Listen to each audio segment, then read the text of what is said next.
All right, welcome back, everyone. Ready for another deep dive. Definitely. This time, we're tackling a pretty wild week on Wall Street. We're talking March 3rd to the 7th, 2025. Ah, yes, that was a roller coaster. It was, and I think a lot of investors felt like they were on that ride, watching their portfolios take a hit.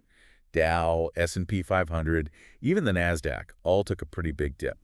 So let's unpack what exactly happened, why it matters, and maybe even get a glimpse of what's to come. Sounds good to me. All right, so first things first, let's look at the numbers. Just how bad was it? The Dow Jones Industrial Average, those 30 big companies, ended down 2.79% for the week, closed at 42,579.08. Ouch. Yeah, and get this, Friday was the worst single-day loss since way back in January. Yeah, that's not a dip, that's a plunge. Exactly. And it wasn't just the Dow. The S&P 500, which covers a wider range of companies, also took a hit, down 2.36% to end at 5,738.52. But here's the thing that has people worried it fell below its 200-day moving average. Right, that's a key indicator. Okay, so for those of us who aren't Wall Street wizards, can you break that down? What's the big deal about this 200-day thing? Sure. Think of it like a trend line. It shows the average price over the past 200 days. So when it dips below that, it could be a sign that things are going south. Ah, okay, so not a good look for the S&P 500 then. But from what I've been reading, the tech-heavy Nasdaq really got hammered. Yeah, no kidding.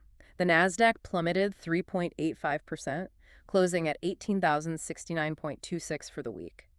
And that puts it firmly in what they call correction territory. Meaning It's down more than 10% from its peak back in December. It's a big deal, especially since tech has been driving so much growth for so long. So we've got the numbers, but what actually caused this investor exodus?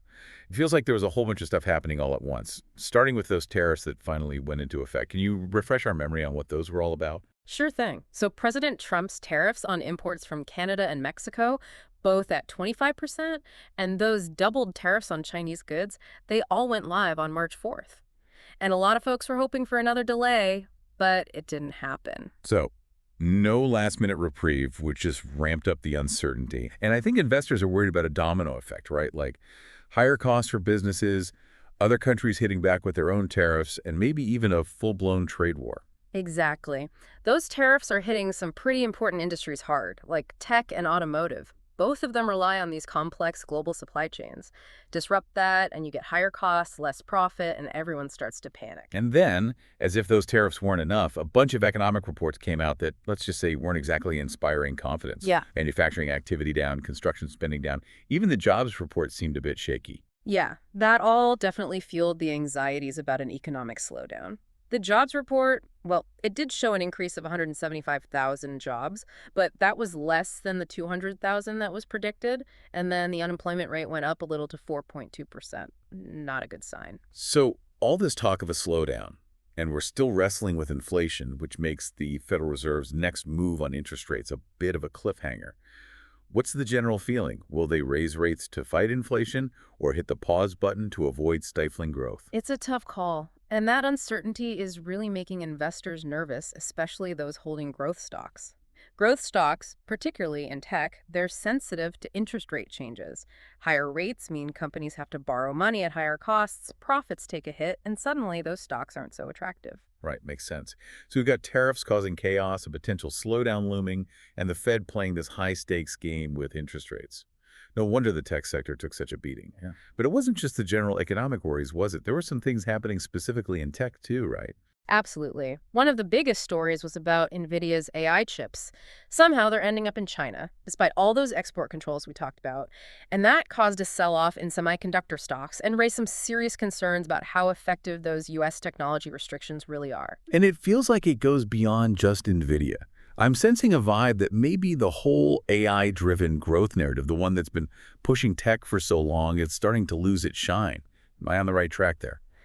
I think there's definitely some reevaluation happening. Investors are asking if some tech companies, especially those all in on AI, are maybe a bit overvalued. They want to see proof of long-term profitability, especially with all this economic uncertainty hanging around. So fear and uncertainty are basically running rampant in the market right now. But if everyone's selling, where are they putting their money? Is there any safe harbor in this storm? That's a great question. And it leads us to one of the most interesting parts of this week's market behavior: the flight to safety. Investors are moving their money to sectors that are usually considered more stable, less vulnerable to economic downturns. Okay, let's break that down. Which sectors got hit hardest, and where did investors run to for cover? As we've been saying, tech was the biggest loser, down about 4.5% overall. Semiconductor stocks were hit especially hard thanks to those tariff worries and the general economic anxieties. And those mega cap tech companies, those Magnificent Seven, Apple, Microsoft, you know the list, they dragged the Nasdaq down with them. So no hiding out in big tech this time. What about other sectors? Consumer discretionary, those companies selling things people want but don't necessarily need, like cars, luxury goods, entertainment, that was down 2.8%. People are getting worried, less confident about spending money. Companies like Tesla and Amazon, who rely on that discretionary spending, they felt the pressure. Yeah, that tracks. When people are worried about the economy, they're less likely to splurge on a new car or the latest gadget. Exactly. And then there's industrials, down 2.5% for the week. This sector is all about manufacturing, and with the slowdown worries and trade disruptions, it's a vulnerable spot. It's a chain reaction, isn't it? Uncertainty leads to caution, less spending and investment, and these sectors that depend on growth take a hit. What about financials? How'd they do? Financials actually had their worst week of 2025 so far, down 3.5%. All the uncertainty around what the Fed is going to do with interest rates, plus the overall economic picture, overshadowed any potential gains from higher yields.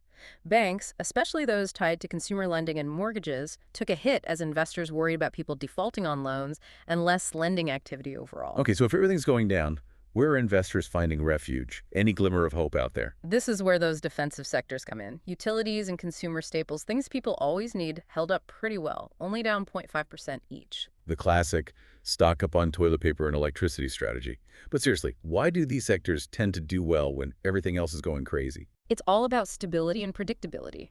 People need to heat their homes, turn on the lights, buy groceries, no matter what the economy is doing. That consistent demand makes their earnings more stable and predictable, and investors looking for safety and dividends, that's what they're drawn to. So while everyone else was hitting the panic button, investors flocked to companies like NextEra Energy and Procter & Gamble looking for a bit of calm amidst the storm. Exactly. It's all about investor psychology, how risk aversion drives behavior, especially when things are uncertain. But let's zoom in a bit. We've talked sectors, but I'm always interested in the specific companies behind those trends. Any standout stories this week? Either huge falls or surprising gains? Oh, for sure. Let's start with Nvidia. We talked about them earlier. Their shares dropped over 8% on Friday alone. That brings their losses for the year to a massive 16%. Those reports of their AI chips ending up in China, despite the export controls, really spooked investors. Regulatory risks, increased competition, not a good look. So Nvidia is getting hit from all sides. The general tech sell-off, economic jitters, and now these geopolitical and competitive pressures. It just goes to show how many factors can impact a company's performance. What about Tesla? They're always a wild card, even when things are good. How'd they do this week? Tesla didn't escape the carnage, down 4.5% for the week. Those tariffs we talked about are hitting them, and then there's the fallout from the Cybertruck recall. Even the poster child for electric vehicles and innovation isn't immune. It's a good reminder that even the most disruptive and innovative companies are still playing by the same economic and regulatory rules. For sure. Okay, one last company for now. This one's a bit of a head-scratcher. United Health Group, a healthcare giant, continued to slide, down over 7% for the week. Healthcare is usually considered a safe haven, so what's going on there? Well, there's an ongoing Department of Justice investigation into their Medicare billing practices. Legal and regulatory challenges, they can really hurt a company, even those in supposedly safe sectors. It's a good reminder that investing always has risks, and sometimes they come from unexpected places. But hey, it wasn't all bad news, right? There were some bright spots in all this red. Oh yeah, there were a few. Like Nike, they actually gained almost 5% for the week, which is pretty impressive considering the overall trend in consumer discretionary stocks. Wow, an outlier for sure. What was behind their gains? They got a positive analyst upgrade. Shows how sometimes company-specific events can defy the broader market trends. A good reminder that even in a volatile market, there are opportunities if you know where to look. But let's zoom out a bit from just stocks. Our sources mentioned some interesting things happening with bonds and commodities too. What happened there? Sure. Those markets often reflect the broader economic mood, you know. They give you a sense of how investors are feeling. So early in the week, a lot of investors piled into U.S. Treasuries. Those are usually seen as a safe bet. And that caused the 10-year Treasury yield to dip. But then, after that mixed jobs report, it bounced back up. So a bit of a tug of war between those looking for safety in bonds and those reacting to the economic data. What about commodities? It was a mixed bag there. Oil prices actually went down, which might seem strange with all this economic uncertainty. I was thinking the same thing. Usually, when everyone's worried, oil prices go through the roof. What happened? Well, OPEC, the Organization of the Petroleum Exporting Countries, announced they're going to ease up on those production cuts. That means more oil on the market. So more supply means lower prices, even if demand stays steady. Makes sense. Right. Plus, all those worries about slowing global demand because of those tariffs, that also pushed oil prices down. So a mix of supply and demand factors at play. What about gold? That's usually the go-to safe haven. Did it see any gains? Yeah, gold definitely got a bump as investors sought safety amidst the chaos. It's the classic pattern. Stocks down, gold up. So it wasn't just stocks feeling the heat. This wave of uncertainty washed over the whole financial world. It shows how interconnected everything is and how sensitive global markets are to economic and geopolitical events. What happens in the U.S. doesn't stay in the U.S., especially when it comes to money. Exactly. We saw how things here in the U.S. can really shake things up globally. But what about the future? What should we be keeping an eye on in the coming weeks? Well, one of the most important things is going to be the economic data that comes out. We'll get more clues about how strong or not so strong the U.S. economy really is. We can see if those slowdown fears were real or maybe a bit overblown. So we're reading the tea leaves, trying to figure out what's next. What reports should we be watching specifically? The February CPI report, the one that measures inflation, that's a big one. Investors will be looking to see if inflation is cooling down or maybe getting worse. Right, because if inflation is still a problem, the Federal Reserve might have to keep raising those interest rates, and that could spook the markets even more. Anything else on the horizon? Yeah, the retail sales figures for February, those will be important too. They'll give us a peek into how people are spending their money, if those worries about consumer confidence are actually showing up in real life.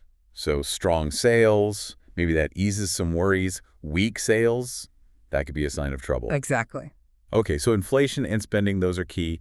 But what about those tariffs? They seem like a big question mark hanging over everything. What kind of impact could they have? Yeah, those tariffs are something we need to watch closely. We need to see how they actually affect businesses and consumers and whether Canada, Mexico, even China hit back with their own tariffs. It's like a chess game. Every move could have a ripple effect. And speaking of impacts, what about corporate earnings? How do those fit into all of this? We're heading into earnings season, and those company reports will be crucial to see how everyone's navigating this crazy time. They'll show us how businesses are handling those rising costs, supply chain issues, and how consumers are behaving. So we'll be looking for signs of profitability, resilience, and future prospects. Which sectors and companies will be particularly interesting to watch? Results from the big retailers, places like Target, Costco, and Kroger, those will be very telling. Their performance can tell us a lot about how resilient consumers are and how they're spending their money. That could even influence how investors move their money between different sectors. If those big retailers have strong earnings, it might be a sign that the consumer sector is doing better than we thought, even with all the uncertainty. So it's not just about the overall economic indicators. Individual company performance can really show us what's happening at ground level. Any other sectors or companies you'll be focusing on during earnings season? For sure. Tech companies, especially those in the semiconductor industry, will be under the microscope. They're facing a lot of challenges right now, those tariff issues, worries about slowing demand, more competition. Right, we saw how that news about Nvidia's AI chips ending up in China, despite the export controls, really shook things up. I wonder if other semiconductor companies are facing similar issues. Exactly. And the industrial sector will be watching their earnings closely, too. That'll give us a sense of how those manufacturing slowdown anxieties and trade disruptions are actually playing out. So earnings season, a critical time for investors to assess the health of different sectors and companies and maybe make some changes to their portfolios. Absolutely. Time to gather information, see how things are performing, and make some smart decisions. But let's not forget about the Federal Reserve. They're still a big wild card in all of this. What are investors expecting from them in the coming weeks? All eyes are going to be on the Fed, watching their every move on interest rates. Every word they say is scrutinized. And their next meeting, the FOMC meeting, that's March 18th and 19th, that's going to be a big event. Right, because whatever the Fed decides on interest rates, that has ripple effect on the entire financial system. What factors are weighing on their decision-making right now? They're going to be looking very closely at that inflation data and those labor reports we talked about earlier. If those reports suggest that the economy is slowing down more than they thought, they might decide to hold off on raising rates or maybe even cut them to try and boost growth. So it's a balancing act, trying to get inflation under control without hurting economic growth. Exactly. And to make things even more complicated, the Fed has to think about what impact their decisions will have globally.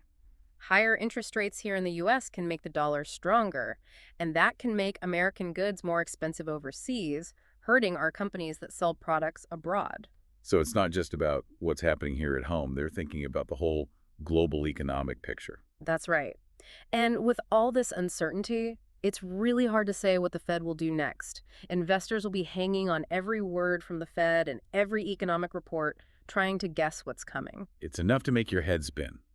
But I guess that's the market for you. Always changing, always keeping you on your toes. That's it. It's a dynamic system, a lot of factors interacting.